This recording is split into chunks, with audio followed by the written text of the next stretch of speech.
ఆ స్టిల్ చూసారుగా, ఆ స్టిల్ చాలామంది గుర్తుపడతారు. వెరీ పాపులర్ స్టిల్ అది. కొదమసింహం అనే ఒక కౌబాయ్స్ ఫిల్మ్ నేను యాక్ట్ చేశాను 1990లో. సినిమాలో ద స్టిల్ నాకు చాలా ఫేవరెట్ స్టిల్. ఆ స్టిల్ నాకు బాగా నచ్చిందని చెప్పి ప్రొడ్యూసర్లు నాకు గిఫ్ట్గా ఇచ్చారు. అది ఇప్పటికీ ఈ రోజుకి నా ఇంట్లో మంచి ప్లేస్లో గోడ మీద ఉంటుంది. అది కౌబాయ్ ఫిలిమ్స్ అంటే చాలా ఇష్టం నాకు. నేను నా చిన్నతనంలో క్లింట్ ఈస్ట్వుడ్, అలాగే గ్రెగరీ పెక్, ఉమర్ షరీఫ్ వీళ్ళు చేసేటువంటి సినిమాలన్నీ కూడా నాకు చాలా ఇష్టం. గ్రెగరీ బెన్ ఇది గుడ్ బ్యాడ్ అండ్ అగ్లీ అలాంటి సినిమాలు నేను యాక్టర్ అయిన తర్వాత నాకు వస్తుందని చేస్తానని నాకు ఎప్పుడు నేను ఊహించలేదు. ఎందుకంటే అప్పటికి హీరో కృష్ణ గారు చేసినటువంటి మోసగాడి సినిమా పెద్ద హిట్ అయ్యింది.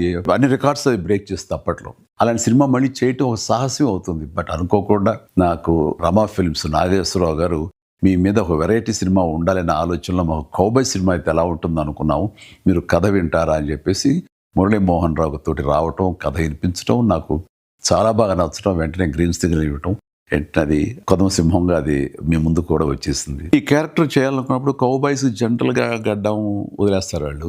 చాలా మంది ఏమన్నారంటే మన హీరోలు గ్లామర్ కనిపించాలని, గడ్డం వదలద్దు, క్లీన్ షేవ్ తోటే ఉండాలని. కొంతమంది అయితే పట్టుపట్టారు. కానీ నాకు ఈ గడ్డంతో ఖచ్చితంగా చేయాలంటూ గడ్డం వదిలేసి ఆ స్టబుల్ తోటి చేసిన ఫస్ట్ సినిమా